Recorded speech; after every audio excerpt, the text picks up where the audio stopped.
रब्बिल आलमीन व अला आलिका व अस्हाबिका या सय्यदी या महबूब रब्बिल आलमीन। बलगल उला बिकमालिही कशफत दुजा बिजमालिही हसनत जमीउ खिसालिही सल्लु अलैहि व आलिही। सिद्दीक है, अतीक है, वो यारे गार है। सिद्दीक है, अतीक है, वो यारे गार है। यानी हर एक जाविया शानदार है। इब्ने अबी कुहाफा को मामूली मत समझ। इब्ने अबी कुहाफा को मामूली मत समझ, वो वजह कायनात का बचपन से यार है। मुख्तसर सी हमदो सना के बाद अपनी गुफ्तगू का आगाज करते हैं। आपके सामने एक आयत करीमा पढ़ी है। अल्लाह तबारक व तआला ने इरशाद फरमाया, सानियस्नैनि इज़ हुमा फिल गार, के दो में से दूसरा जिस वक़्त गार में थे, इज़ यकूलु फरमा रहे थे सरकार सल्लल्लाहु अलैहि वसल्लम ली साहिबिही, अपने साहिब के लिए क्या फरमा रहे थे, ला तहज़न इन्नल्लाह माअना, के गम ना कर, बेशक अल्लाह ताला हमारे साथ है। यह आयत करीमा आई तो इस आयत करीमा को, इसका तर्जमा समझने के बाद अगली बात सुन लीजिए कि यह आयत करीमा सिद्दीक़ अकबर की शान के हवाले से है, आपकी शान को ज़हर कर रही है। सिद्दीक़ अकबर के बारे में यह आयत करीमा मुफस्सिरीन ने इस बात पर इत्तिफाक किया है। बहुत सारे मुफस्सिरीन ने अहले सुन्नत वल जमात के, उन्होंने ये कहा है कि इस आयत करीमा से मुराद हज़रत अबू बकर सिद्दीक़ रज़ियल्लाहु ताला, तो सरकार सल्लल्लाहु अलैहि वसल्लम के साथ थे गार में। तो उनमें से एक बात ये समझ लीजिए कि मुफस्सिरून ने इत्तिफाक किया जो है, एक इबारत पढ़ने लगा हूँ जो फ़िक़्ह अकबर के अंदर मुल्ला अली कारी ने लिखा था।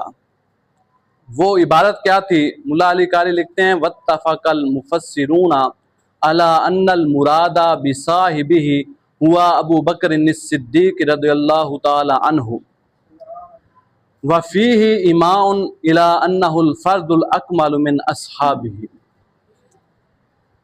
इसका तर्जमा यह है कि मुफस्सिरून ने इस बात पर इत्तिफाक किया है कि साहिब से मुराद हज़रत अबू बकर सिद्दीक़ रज़ियल्लाहु ताला अन्हु हैं, और ये इशारा है इस बात की तरफ कि नबी पाक अलैहिस्सलातु वस्सलाम के असहाब में से जो अकमल हैं वो सिद्दीक़ अकबर हैं। तो ये मुफस्सिरून का क्या है, मुफस्सिरीन का इत्तिफाक है। इस आयत करीमा में जो साहिब मुराद लिया गया है वो हज़रत अबू बकर सिद्दीक़ रज़ियल्लाहु ताला अन्हु हैं। और मुफस्सिरीन में से इमाम कुर्तबी हैं, वो तहरीर करते हैं कि इस बात में कोई इख्तिलाफ नहीं है कि इस आयत में जो साहिब लफ्ज़ इस्तेमाल हुआ है, ये साहिब हज़रत अबू बकर सिद्दीक़ रज़ियल्लाहु ताला अन्हु के लिए है। और दूसरे मुफस्सिरीन में से इमाम इब्ने कसीर हैं, वो फरमाते हैं कि ये आयत करीमा हज़रत अबू बकर सिद्दीक़ रज़ियल्लाहु ताला अन्हु की सबसे बड़ी फजीलतों में से है, क्योंकि कुरान ने नबी करीम सल्लल्लाहु अलैहि वसल्लम को जो साथी मुकर्रर किया है, सरकार सल्लल्लाहु अलैहि वसल्लम का साथी, वो हज़रत अबू बकर सिद्दीक़ हैं। और तीसरे मुफस्सिर हैं इमाम फ़खरुद्दीन राज़ी, आप लिखते हैं कि उम्मत का इस बात पर इत्तिफाक है। किस बात पर इत्तिफाक है? कि गारे सौर में सरकार सल्लल्लाहु अलैहि वसल्लम के जो साथी थे वो हज़रत अबू बकर सिद्दीक़ थे, और साहिब से मुराद भी कौन है? हज़रत अबू बकर सिद्दीक़ रज़ियल्लाहु ताला। तो अब मुफस्सिरीन की बात समझने के बाद अगली बात की तरफ जाते हैं कि मुल्ला अली कारी ने फ़िक़्ह अकबर के अंदर उसकी शरह करते हुए लिखा है, फ़क़द अजमाऊ अला अन्ना मन अनकर सोबत अबी बकर सिद्दीक़ काफ़रा। जो बंदा, इस बात पर इजमा किया है कि जो बंदा हज़रत अबू बकर सिद्दीक़ की सोबत का इनकार करता है वो दारा इस्लाम से खारिज है। ये भी इजमा की बात है कि उलमा ने जिस बात पर इजमा किया है, नबी पाक अलैहिस्सलाम के साथी हज़रत अबू बकर सिद्दीक़ का जो सोबत का इनकार करता है, सहाबियत का इनकार करता है कि ये सहाबी नहीं, वो दारा इस्लाम से ही खारिज है। क्योंकि आपकी सहाबियत, आपका सहाबी होना कुरान पाक की इसी आयत करीमा से साबित है जो आपके सामने अभी पढ़ी है।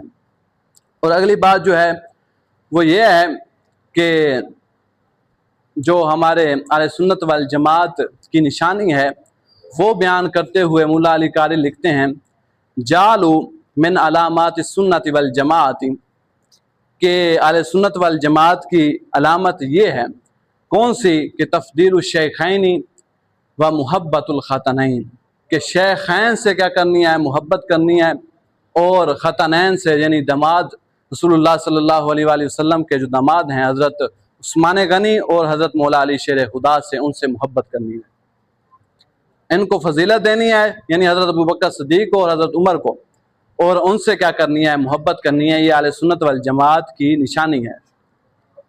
तो इस निशानी पर ही हमने रहना है। अगर इससे दाएं बाएं होते हैं तो अहले सुन्नत वल जमात को छोड़ने वाले हो जाएंगे। तो अगली बात जो है वो सुनिए कि एक और इबारत नकल की है मुल्ला अली कारी ने फ़िक़्ह अकबर के अंदर। आप फरमाते हैं, व तफ़दील अबी बकर व उमरा रज़ियल्लाहु ताला अन्हुमा मुत्तफ़क़ुन अलैहि बैना अहले सुन्नती, के हज़रत अबू बकर सिद्दीक़ और हज़रत उमर रज़ियल्लाहु ताला अन्हु को फजीलत देना ये मुत्तफ़क़ फ़ैसला है, और यही अहले सुन्नत वल जमात के नज़दीक करार दिया गया है कि हज़रत अबू बकर सिद्दीक़ को और हज़रत उमर को क्या देनी है, फजीलत देनी है। तो ये बात समझ लेने के बाद आयत करीमा के अंदर लफ्ज़ इस्तेमाल हुए हैं गार के गारे सोर के अंदर सरकार सल्लल्लाहु अलैहि वसल्लम के साथ जो थे वो हज़रत अबू बकर सिद्दीक़ थे। देखें, हज़रत अबू बकर सिद्दीक़ की मोहब्बत, हज़रत अबू बकर सिद्दीक़ का इश्क, हज़रत अबू बकर सिद्दीक़ की वफ़ा, ये भुलाने वाली नहीं है। इंसान भुला नहीं सकता कि हज़रत अबू बकर सिद्दीक़ हुज़ूर सल्लल्लाहु अलैहि वसल्लम का दिफा करते हुए कभी दाएं होते हैं, कभी बाएं होते हैं, कभी आगे चले जाते हैं, कभी पीछे चले जाते हैं। तो पूछा जाता है, अबू बकर ये माजरा क्या है? कभी आप सरकार सल्लल्लाहु अलैहि वसल्लम के दाईं जानिब चले जाते हैं, कभी बाईं जानिब चले जाते हैं, कभी सरकार सल्लल्लाहु अलैहि वसल्लम के आगे हो जाते हैं, कभी सरकार सल्लल्लाहु अलैहि वसल्लम के पीछे हो जाते हैं। असल माजरा क्या है? तो हज़रत सिद्दीक़ अकबर जवाब देते हैं, माजरा ये है कि मैं ये चाहता हूँ कि सरकार सल्लल्लाहु अलैहि वसल्लम को कोई नुकसान ना पहुंचे। अगर कोई कुफार सरकार सल्लल्लाहु अलैहि वसल्लम पर तीर बरसाना चाहे, सरकार सल्लल्लाहु अलैहि वसल्लम से आगे आकर हमला करना चाहे, तो मैं चाहता हूं कि मैं सरकार सल्लल्लाहु अलैहि वसल्लम के आगे हो जाऊं, वो तीर चले तो मेरे सीने में आकर लगे।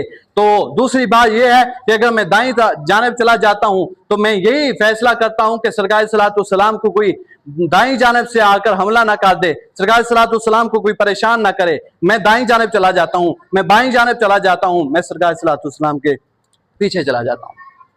वजह यही है कि सरकार सल्लल्लाहु अलैहि वसल्लम की हिफाजत करनी है। ये थी मोहब्बत सिद्दीक़ अकबर की। तो वो शेर कहता है कि आपके शान के बारे में, सर पर दस्तार फजीलत है, सर पर दस्तार फजीलत है, दिल में ईमान की दौलत है, शानों पर ज़ात पैगंबर है, शानों पर ज़ात पैगंबर है, सिद्दीक़ का पहला नंबर है। तो इसी तरह जब सिद्दीक़ अकबर सरकार सल्लल्लाहु अलैहि वसल्लम को हिजरत के वक़्त पहाड़ पर अपने कंधों पर उठाकर जा रहे थे, उस वक़्त भी किसी शायर ने वो नक्शा खींचा कि पब्बा पार ते कदम नहीं लांदा, पब्बा पार ते कदम नहीं लांदा, सोर पार ते चढ़िया जांदा, ओ पिया जांदा यार नबी दा, यार भी यारे गार नबी दा। तो इसलिए सिद्दीक़ अकबर की ये वफा, सिद्दीक़ अकबर की ये मोहब्बत, सिद्दीक़ अकबर का ये इश्क भुलाया नहीं जाता। क्योंकि सिद्दीक़ अकबर गार में पहले दाखिल होते हैं, गार में पहले दाखिल होकर ये कहते हैं कि अगर कोई नुकसान देने वाली चीज होगी तो पहले सिद्दीक़ अकबर के पास पहुंचेगी। तो सिद्दीक़ अकबर फिर सारे सुराखों को बंद करते हैं, जो बच जाता है उस पर अपना पांव रख देते हैं, सरकार सलातो-सलाम को बुलाते हैं, सरकार सलातो-सलाम को अपनी गोद में सुला लेते हैं आराम के लिए। सरकार सलातो-सलाम आराम फरमाते हैं। वो सांप आता है, डसता है आपके पाँव को, एक मर्तबा नहीं कई मर्तबा डसता है, कई बार डसता है। तो वो डसता है, लेकिन हजरत अबू बकर सिद्दीक रज़ियल्लाहु ताला अन्हु के जिस्म के अंदर हरकत नहीं पैदा होती कि कभी सरकार सलातो-सलाम के आराम के अंदर खलल ना आ जाए, सरकार सलातो-सलाम जाग ना जाएं। ये है सरकार सलातो-सलाम के साथ मोहब्बत सिद्दीक अकबर की। तो किसी ने कहा कि मजहब इश्क में शागिर्द अबू बकर हैं हम, मजहब इश्क में शागिर्द अबू बकर हैं हम, मजनू शजनू का तरीका हमें आता नहीं। तो अगली बात जो है वो सुन लीजिए। तो ये बातें जो मैंने कही कि आप फजीलत वाले हैं, हजरत अबू बकर सिद्दीक फजीलत वाले हैं, तो ये ऐसे ही नहीं मैंने छोड़ दी, बल्कि आए मौला अली से पूछते हैं आपका इस बारे में क्या राय है। तो हजरत मौला अली शेर खुदा खुद फरमाते हैं कि ये हजरत अली रज़ियल्लाहु ताला अन्हु से बात भी साबित है कि मेरे ऊपर, यानी मेरे नज़दीक मुझे ज़्यादा फजीलत देने वाले हजरत अबू बकर से और हजरत उमर से, जो मुझे ज़्यादा फजीलत देगा तो मैं उसको मुफ्तरी वाले कोड़े लगाऊंगा। मुफ्तरी कहते हैं बोतान बांधने वालों को। तो उसके जो कोड़े मुकर्रर हैं वो 80 कोड़े हैं, 80 कोड़े लगते हैं। तो आप उस वक़्त के खलीफा थे, क्योंकि वो हर चीज़ आपके सपोर्ट थी। आप क्या सज़ा दे सकते थे, सज़ा को तर्क कर सकते थे, आपके नज़दीक सब कुछ था, लेकिन आप फरमाते हैं कि ऐसे बंदे को मैं सज़ा दूंगा, कोड़े लगाऊंगा। तो ये ऐसी बात सिद्दीक अकबर से साबित नहीं है कि मैं, जो मुझे हजरत अली पर फजीलत देगा मैं उसे कोड़े लगाऊंगा। हजरत उमर से साबित नहीं है कि हजरत उमर ने कहा हो कि मैं भी कोड़े लगाऊंगा, लेकिन ये हजरत अली फरमा रहे हैं, क्योंकि आपको पता था हुज़ूर सल्लल्लाहु के दौर के अंदर आपको, यानी हजरत अबू बकर सिद्दीक को फजीलत दी जाती थी, तमाम सहाबा पाक को मालूम भी था। तो इसके बाद हदीस मुबारक की जानिब चलते हैं। एक हदीस मुबारक आप सुन लीजिए कि बुखारी शरीफ के अंदर अभी हमने बाब पढ़ा है, बाबुन आलुल इल्मी वल फदली अहक्कु बिल इमामती। ये बाब के अंदर जितनी भी हदीस मुबारक आई हैं हजरत अबू बकर सिद्दीक की इमामत के बारे में आई हैं कि आप इमाम बने, सरकार सल्लल्लाहु ने हुक्म दिया। हदीस मुबारक समाअत कीजिए। अन अबी मूसा रज़ियल्लाहु ताला अन्हु क़ाल मरिज़ नबी सल्लल्लाहु अलैहि वसल्लम फश्तद्द मरदुहु, कि हजरत अबू मूसा से ये रिवायत है कि आप फरमाते हैं कि सरकार सल्लल्लाहु अलैहि वसल्लम जिस वक़्त बीमार थे तो आपकी बीमारी ज्यादा हो गई। फश्तद्द मरदुहु, बीमारी जब बढ़ गई तो फिर फ़क़ाला, सरकार सल्लल्लाहु अलैहि वसल्लम ने इरशाद फरमाया मुरू अबा बकर फलयुसल्लि बिन्नास, अबू बकर को हुक्म दो कि वो जाकर लोगों को नमाज पढ़ाए। फ़क़ालत आयशा, तो हज़रत आयशा सिद्दीक़ा फरमाती हैं इन्नहु रजुलुन रकीकुन इज़ा काम मकामक लम यस्तती अन युसल्लिया बिन्नास। या रसूलल्लाह, हज़रत अबू बकर सिद्दीक ये नरम मिजाज आदमी हैं, नरम दिल आदमी हैं, तो लम यस्तती, ये ताकत नहीं रखेंगे आपकी जगह पर खड़े होकर, आपके मुसल्ले पर खड़े होकर लोगों को नमाज पढ़ाएं। इनके अंदर इतनी सकत नहीं है, इतनी ताकत नहीं है। लेकिन फिर भी सरकार सल्लल्लाहु अलैहि वसल्लम ने इरशाद फरमाया काला अमरू अबा बकर फलयुसल्लि बिन्नास, कि हजरत अबू बकर को कहो कि लोगों को नमाज पढ़ाए। आप फिर वही लफ्ज दोहराती हैं फ़आदत हजरत आयशा सिद्दीक़ा रज़ियल्लाहु ताला अन्हा। सरकार सल्लल्लाहु अलैहि वसल्लम फिर वही जवाब देते हैं। कौन सा जवाब? मुरू अबा बकर फलयुसल्लि बिन्नास, हजरत अबू बकर को कहो कि लोगों को नमाज पढ़ाएं।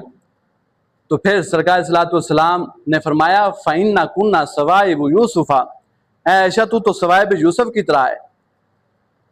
और फरमाया कि फ़ाता रसूल, कि एक पैगाम लेकर आने वाला सिद्दीक़ अकबर के पास पहुंचा, पैगाम सरकार सल्लल्लाहु अलैहि वसल्लम का कि लोगों को नमाज पढ़ानी है। आकर पहुंचा, वो पैगाम दिया, फसल्ला बिन्नास, हजरत अबू बकर सिद्दीक ने लोगों को नमाज पढ़ाई। फी हयातिन नबी सल्लल्लाहु अलैहि वसल्लम, हजरत मोहम्मद मुस्तफ़ा सल्लल्लाहु अलैहि वसल्लम की जिंदगी के अंदर हजरत अबू बकर सिद्दीक ने मुसल्ला रसूल पर नमाज पढ़ाई। ये शान है हजरत अबू बकर सिद्दीक की। ये फजीलत है हज़रत अबू बकर सिद्दीक की, ये अज़मत है हज़रत अबू बकर सिद्दीक की। तो पूछें कि सिद्दीक अकबर कौन है, अबू बकर सिद्दीक कौन है? अबू बकर सिद्दीक वो हैं जिसने सबसे पहले रसूलुल्लाह सल्लल्लाहु अलैहि वसल्लम की नबूवत की तस्दीक की। सिद्दीक अकबर कौन है? वो सिद्दीक हैं जो सबसे पहले मुसल्ला रसूल पर खलीफा वक़्त बनकर खड़े हुए। सिद्दीक अकबर कौन है? वो सिद्दीक हैं जिनके ईमान की गवाही आसमान भी देता है और जिसके ईमान की गवाही जमीन भी देती है। अरे सिद्दीक अकबर कौन है? वो सिद्दीक हैं जिसके बारे में सरकार सल्लल्लाहु अलैहि वसल्लम ने इरशाद फरमाया कि अगर अल्लाह के सिवा मैं किसी को खलील बनाता तो अबू बकर को बनाता। अरे सिद्दीक अकबर वो हैं कि जिनके बारे में फरमाया कि ये नबी पाक सल्लल्लाहु अलैहि वसल्लम के रफीक थे गार में। अरे सिद्दीक अकबर वो हैं जिसके बारे में कुरान ने कहा इज़ यक़ूलु लिसाहिबिही ला तहज़न इन्नल्लाह माना। अरे सिद्दीक अकबर वो हैं जिनके बारे में कुरान ने कहा कि सान यसनैन इज़ हुमा फिल गार। अरे सिद्दीक अकबर वो हैं जिनके बारे में कुरान ने कहा कि वल्लज़ी जाअ बिसिद्क़ि वसद्दक़ बिही। अरे सिद्दीक अकबर वो हैं जिसके बारे में कुरान ने कहा वसयुजन्नबुहुल अत्क़ा। अरे सिद्दीक अकबर वो हैं जिसने अपना माल, अपनी जान, अपना घर सब कुछ अल्लाह और अल्लाह के रसूल के लिए कुर्बान कर दिया। अरे सिद्दीक अकबर वो हैं जिसने रसूलुल्लाह सल्लल्लाहु अलैहि वसल्लम की वफात के बाद, विसाल के बाद उम्मत को सहारा दिया, उम्मत को बिखरने ना दिया।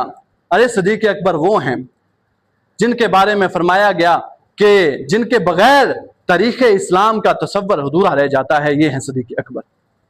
ये एहसान शान सिद्दीक अकबर की, ये है अजमत सिद्दीक अकबर की। अगर वफा पूछनी है, वफा का नाम पूछना है तो वो सिद्दीक अकबर हैं। अगर इसार का नाम पूछना है तो वो सिद्दीक अकबर हैं। अगर इश्क रसूल की मिसाल पूछनी है तो वो सिद्दीक अकबर हैं। अगर सदाकत की मिराज पूछनी है तो वो सिद्दीक अकबर हैं। तो इसी तरह अगर वफा देखनी है तो वो सिद्दीक अकबर को देखो, अगर मोहब्बत देखनी है तो सिद्दीक अकबर को देखो, अगर इसार देखना है तो सिद्दीक अकबर को देखो, अगर सदाकत देखनी है तो सिद्दीक अकबर को देखो, अगर जान निछावर करने वाला रसूलुल्लाह सल्लल्लाहु अलैहि वसल्लम पर कौन है वो देखना है तो सिद्दीक अकबर को देख लो। ये सारी शानें सिद्दीक अकबर की हैं, ये सारी अजमतें सिद्दीक अकबर की हैं। तो किसी शायर ने क्या खूब कहा कि माशर में गुलामाने अबू बकर को क्या डर, माशर में गुलामाने अबू बकर को क्या डर, चलते ही चले जाएंगे सिद्दीक के पीछे। माशर में गुलामाने अबू बकर को क्या डर, चलते ही चले जाएंगे सिद्दीक के पीछे। अगर देखो सुए मस्जिद सरकार तो तुमको, अगर देखो सुए मस्जिद सरकार तो तुमको, सिद्दीक के पीछे हैदर के पीछे, हैदर पीछे नजर आएंगे सिद्दीक के। अगर देखो सुए मस्जिद सरकार को तुमको, हैदर पीछे नजर आएंगे सिद्दीक के। ये शान है सिद्दीक अकबर की कि हैदर ने भी नमाज पढ़ी है सिद्दीक अकबर के पीछे, हजरत उमर ने भी नमाज पढ़ी है सिद्दीक अकबर के पीछे, हजरत उस्मान गनी ने भी नमाज पढ़ी है सिद्दीक अकबर के पीछे। सरकार सल्लल्लाहु अलैहि वसल्लम की ज़िंदगी मुबारक के जिस वक़्त सरकार सल्लल्लाहु अलैहि वसल्लम दुनिया में मौजूद थे। तो इसलिए अल्लाह तबारक व तआला से दुआ है कि हम सबको कुरान और हदीस पर अमल करने की तौफीक अता फरमाए। वाखिर दावाना।